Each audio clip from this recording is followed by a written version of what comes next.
welcome back to the GSMC Baseball Podcast, brought to you by the GSMC Sports Network. I'm your host, Sam Menzie, and let's get into the show.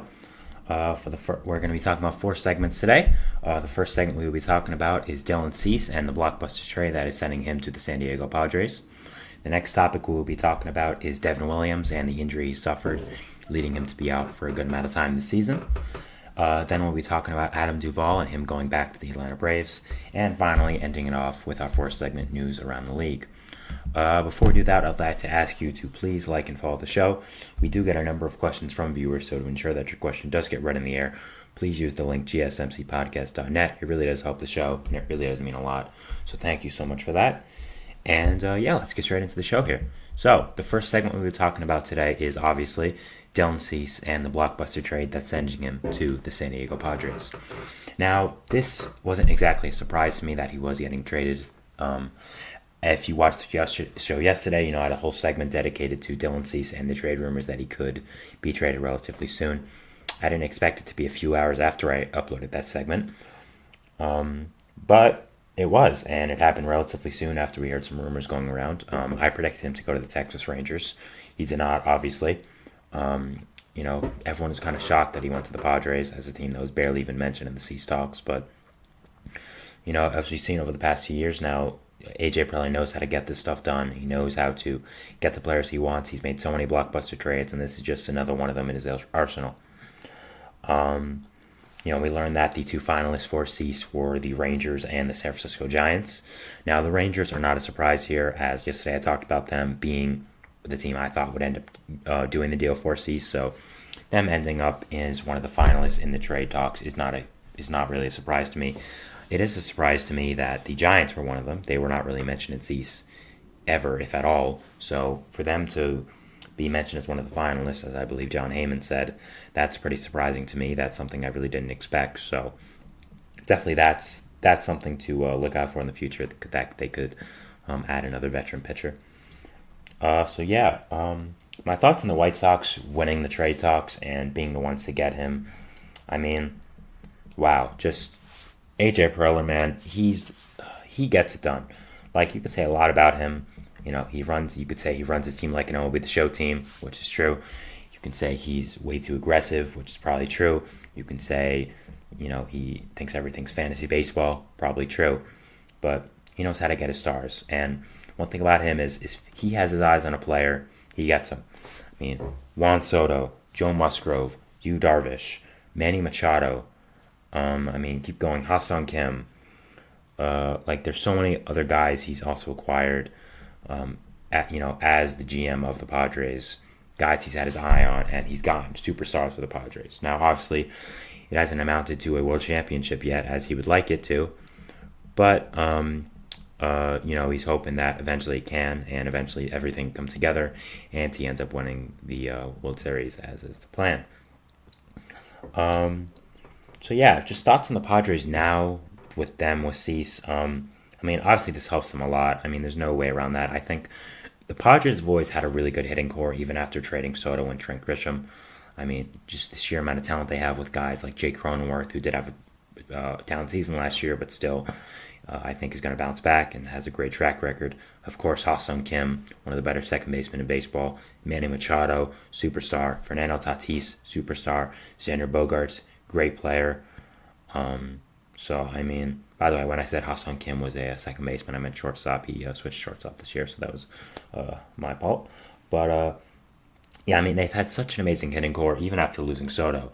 And I think the only problem was with the pitching, and that's why they focus on pitching with the Soto trade, getting guys like Michael King, like Randy Vasquez, Johnny Brito, Drew Thorpe, who obviously is not on the team anymore. We'll talk about that very soon, don't worry. I think that's why they prioritized it, because they always knew they needed pitching. And I think Preller reaffirmed that belief after making the trade for Cease. Cease is a guy we knew all offseason was going to get traded eventually. We thought it was going to be in the offseason. I kind of thought later that, okay, it's going to be at the deadline. Then yesterday I kind of changed up that belief when I heard all the rumors about him. So I kind of believed, okay, it's changing up now, it's heating up again, and he's going to be traded in this offseason relatively soon. Again, I didn't think it would be like 4 hours after I said that. But hey, the Padres work fast and baseball works fast. So, good for the Padres. And great for me, because I get to talk about some stuff now. Always happy with baseball news, especially in the off season when things are going slow. So yeah, I think the thing with the Padres is now, where does this take them as a team?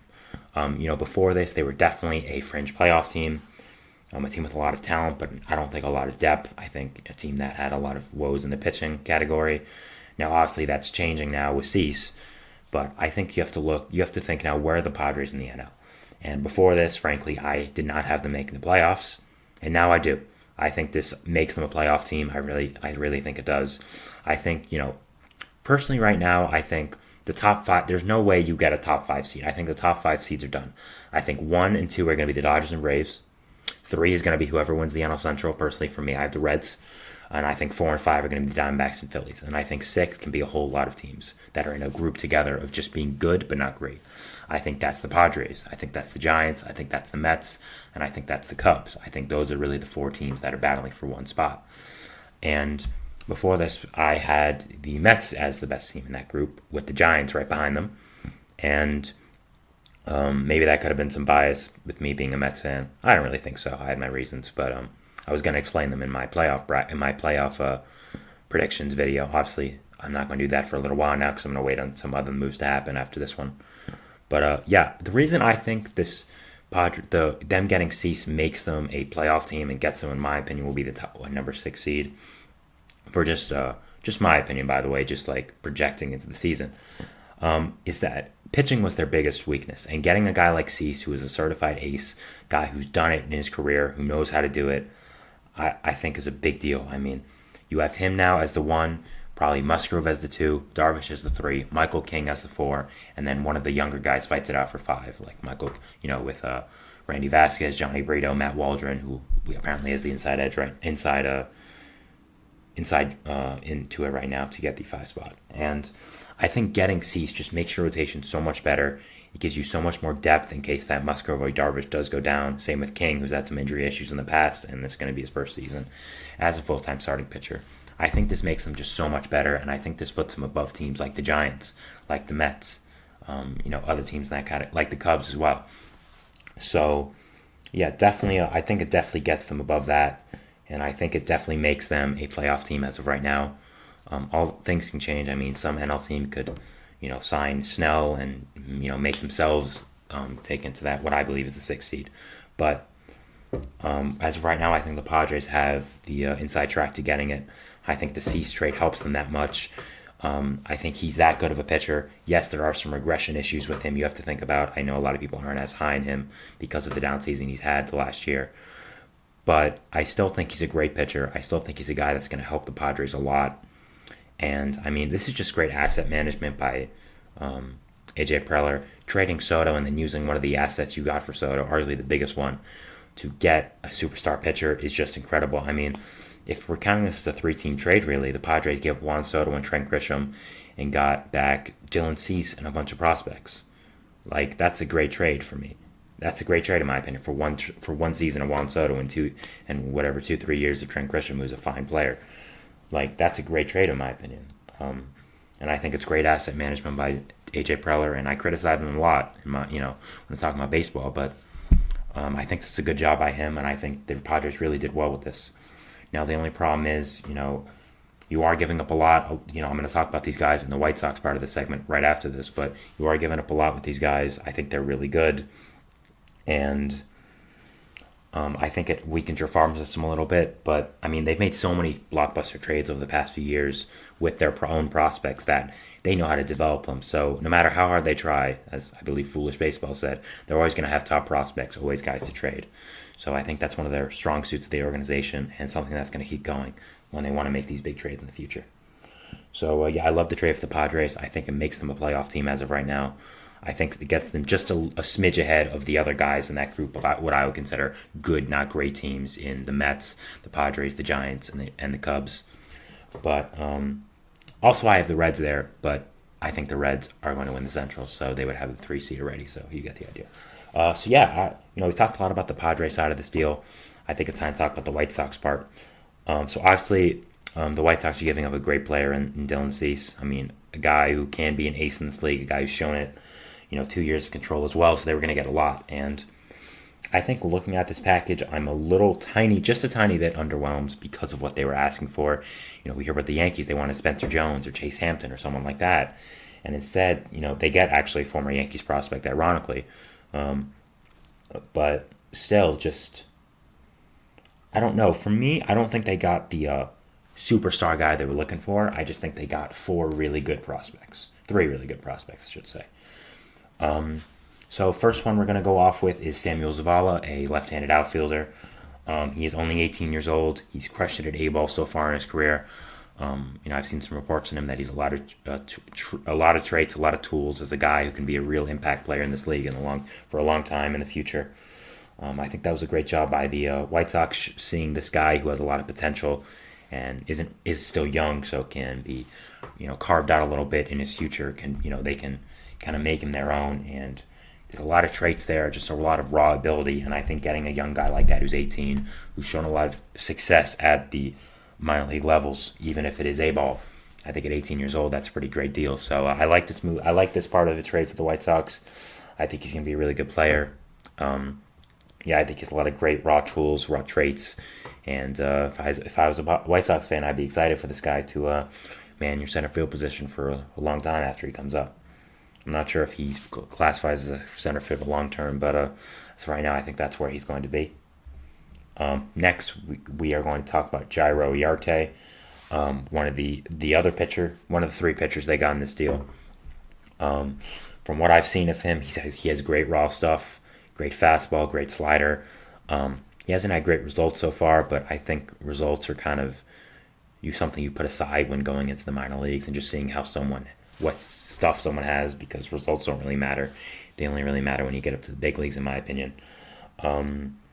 If he has great stuff, I think that's really all that matters, and I think the White Sox are seizing on that right here.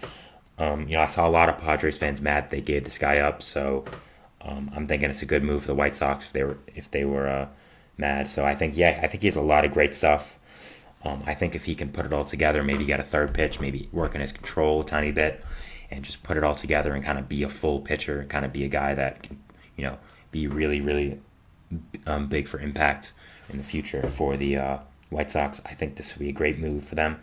And I really, really love it. I think it's another great move by the White Sox to get someone for Cease, who is obviously going to get a lot. Next, they acquired Steven Wilson, who is kind of the least valuable part of this trade. Just a fine reliever with some control from the Padres. Guys at a 3 ERA both the seasons. I think this is a guy the White Sox maybe like to be in their bullpen long term, or a guy they see fit to flip at the deadline. Nice reliever with control if they see it that way. I guess the Padres saw him as expendable because he is a reliever. So I think that makes sense for both sides, for the Padres to give him up, for the White Sox to acquire him. So just another good player that the Padres got in this deal, and a guy I like. Now we're going to talk about I'd say the centerpiece of this trade for the White Sox, and that is getting Drew Thorpe. A lot of you guys are probably familiar with Drew Thorpe, as he was the guy in the Juan Soto trade, one of the big parts of the trade for the Yankees, and the Padres getting him as well. This is a guy who is great in Double-A in his career, has a lot of great stuff, has been a top 100 prospect consistently over the past few months or so now with his emergence, and was sought after by the Padres heavily in the Soto trade for a reason. This guy's really, really good. I would say he's the centerpiece of this deal of this package for the White Sox. And I think it's really exciting that they got him. If you're a White Sox fan, you should be very excited. It's surprising that the Padres already traded him if they were so high on him, but I guess that shows how much they wanted Cease. So just going over the White Sox package, I think they did really well. I think they got three really good players. And one guy who's, just a regular reliever. Not much to say after that. But I think they did really good. I think what you can criticize them on is maybe not getting that huge guy that you thought they would get. I mean, Drew Thorpe is a really good player. But I kind of thought maybe they would get one more bigger piece. And, instead of three really good pieces, I kind of thought they would get maybe one elite piece and two other okay guys. But I understand if they want a quality over quantity, which is totally understandable. I trust what Chris Getz is doing there over on the South Side. I've liked what he's done so far in his small time as White Sox general manager. So I think the White Sox did well in this trade. I think the Padres did well in this trade. I think it's a pretty good trade for both sides. I think it's really a win-win. White Sox got a good package back for their pitcher that they were going to trade. Padres got an ace-level pitcher to help with their team now. and show that they're not rebuilding even after trading Soto and Grisham. Definitely, I think a good trade for both sides, and something I'm going to be watching the results of in the future. So that's our first segment here, talking about the blockbuster trade for Dylan Cease.